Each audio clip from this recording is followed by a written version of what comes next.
Hello, today we're going to begin the fourth 9 weeks genre, and the genre is going to be twofold. You could write narrative writing again, just like you did in the first 9 weeks, or you could choose to write poetry.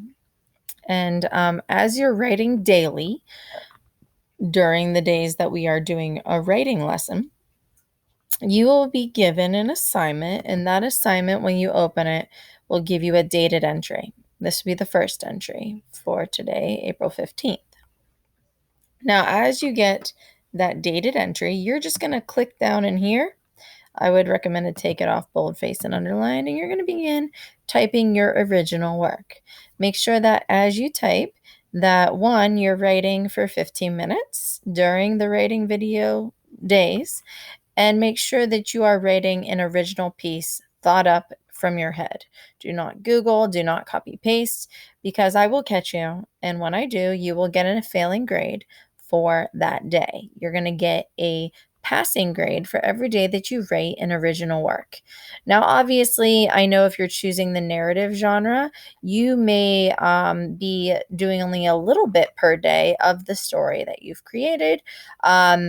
If you are doing the poetry genre, you may be able to make a full poem that day and do like a different poem every day. That's fine too. But if you're doing the narrative genre, maybe your story might build upon each other. That's fine. You would just start where you left off for each new entry, because you're not going to be able to see the previous entry. It's just going to be a new page every time that you have a writing journal entry required.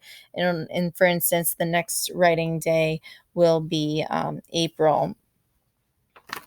Trying to find my calendar. It will be April 20th. And so that'll just say entry 2, April 20th. So you'd have to go back to April 15th to see your previous part of the story, which is fine too. So just know that that's going to be happening, and you'll get a different entry spot for each day that you are required to write for your writing. So again, you can write narratively if you'd like to try a new, different narrative piece, or you could write poetry, which is the genre of the 9 weeks. So for today's learning target, as we look at it, we're going to be looking at learning target number, and I'm trying to find it, number 4, the kind of organization best used in this form of writing. So essential question number 4, what kind of organization could be used for this form of writing? We are in the organization learning targets. And for poetry, as we look at this structure, it is to create a poetic structure that helps to develop your ideas. The first structure we're going to look at today is a ballad. Now, that ties nicely to narrative writing from the first 9 weeks, because a ballad is in an organization number 1. It's a poem that actually uses the elements of plot. So setting, exposition, rising action, climax, falling action, and resolution. So it's a poetry structure that uses the elements of plot in it. So make sure, if you are going to decide to do narrative again, make sure that you're incorporating those elements of plot. If you are going to write a poem that's a ballad, the ballad must have all the elements of plot. And I'm going to show you an example of that right now and read through it with you. This poem is called The Highwayman. The wind was a torrent of darkness among the gusty trees. The moon was a ghostly galleon tossed upon cloudy seas. The road was a ribbon of moonlight over the purple moor, and the highwayman came riding, riding, riding. The highwayman came riding up to the old inn door.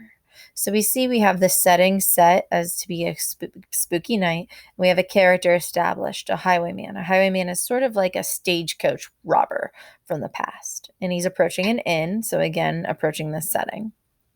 He had a French cocked hat on his forehead, a bunch of lace at his chin, a coat of the claret velvet, and breeches of brown doe skin. They fitted with never a wrinkle. His boots were up to his thigh, and he rode with a jeweled twinkle, his pistol butts a twinkle, his rapier hilt a twinkle under the jeweled sky.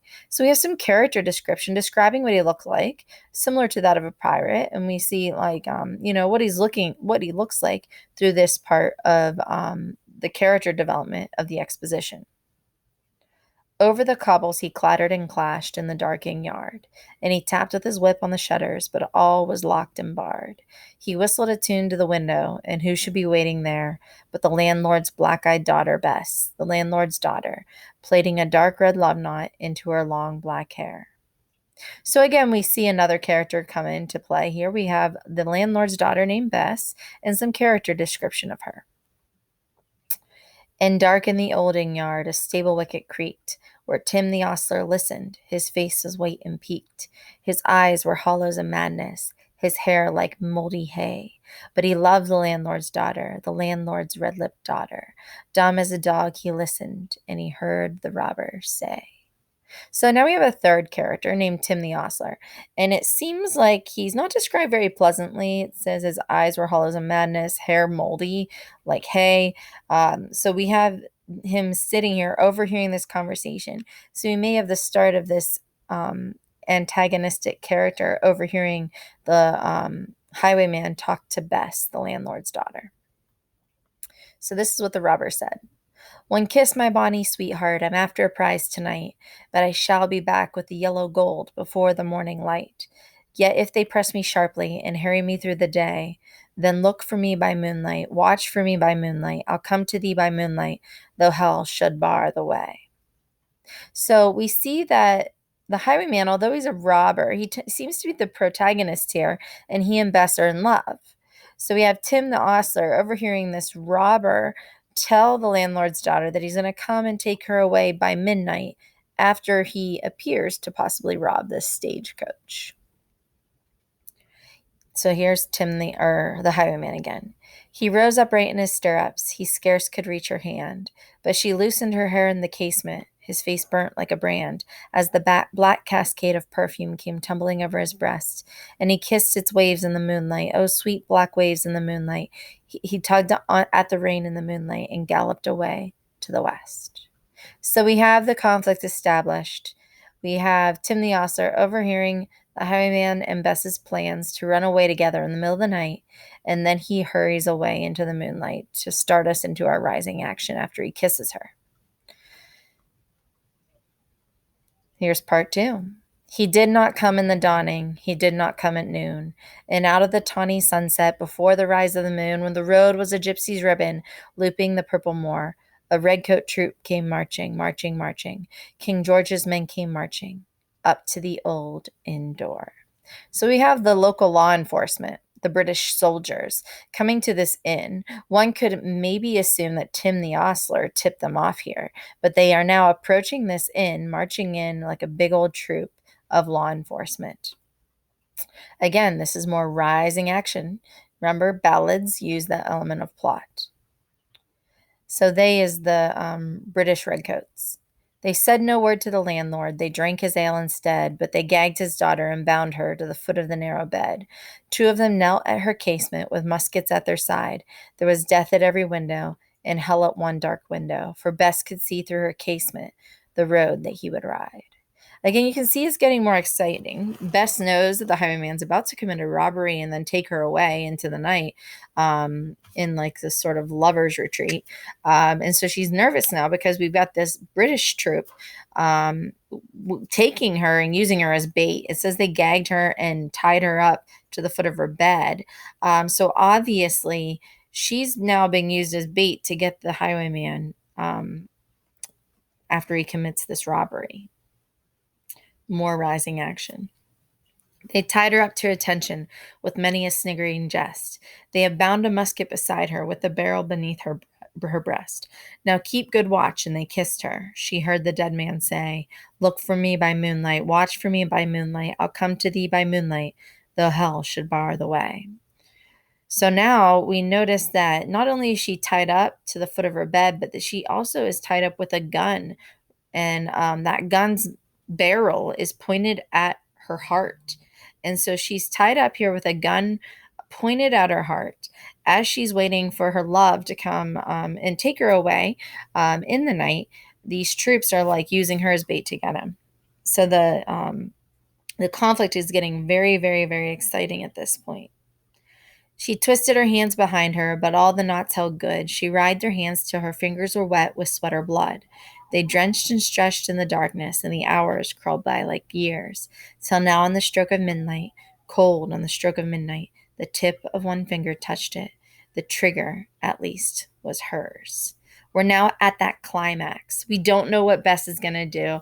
We don't know, is the highwayman coming to get her, to save her from these British troops.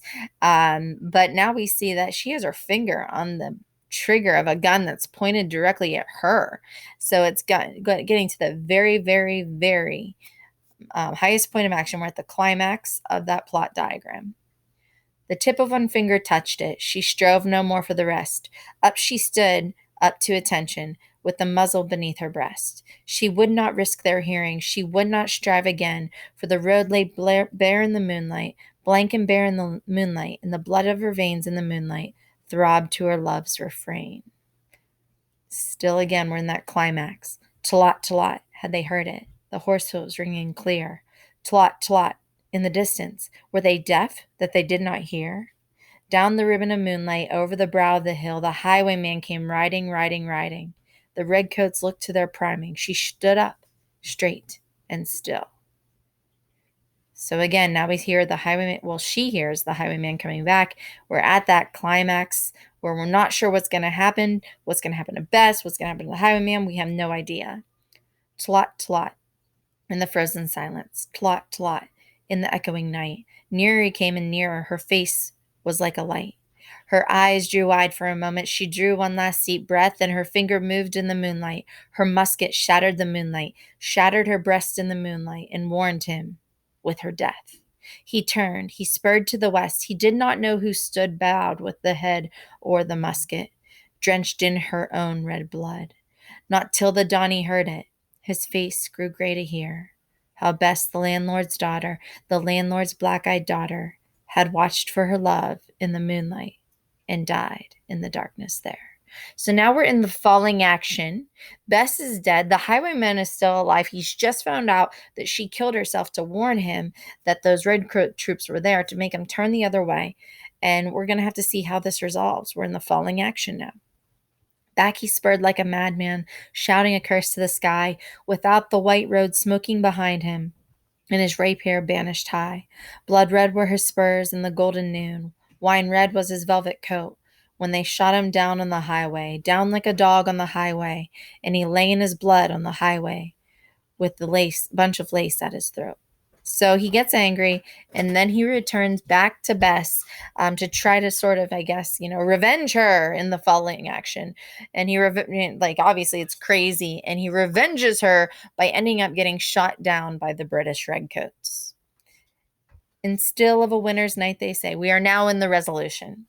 And still of a winter's night, they say, when the wind is in the trees, when the moon is a ghostly galleon tossed upon cloudy seas, when the road is a ribbon of moonlight over the purple moor, a highwayman comes riding, riding, riding. A highwayman comes riding up to the old inn door.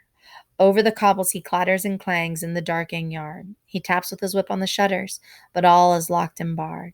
He whistles a tune to the window, and who should be waiting there but the landlord's black-eyed daughter Bess, the landlord's daughter, plaiting a dark red love knot into her long black hair.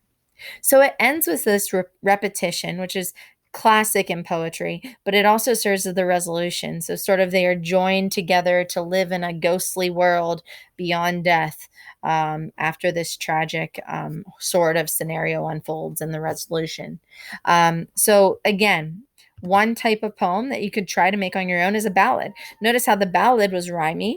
It had those poetic elements of rhyme, but it also had the plot elements of having a exposition, introducing our characters, our setting and our conflict, that rising action, that climax, that falling action, and that resolution. So you could do it in poetic form and try your hand at a ballad, making a poem that tells a story, or you could try those narrative techniques with that, standard paragraph form and make a narrative again.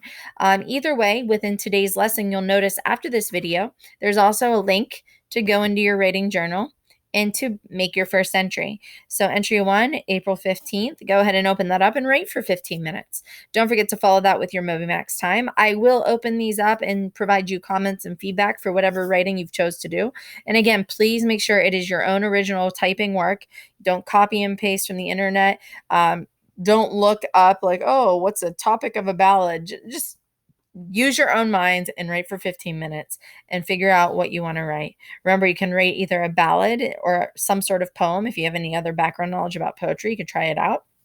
Or if you want to go back into narrative writing, you may start figuring out and brainstorming narrative topics, or maybe start free writing for a narrative. You have an idea for that. So go ahead and get writing.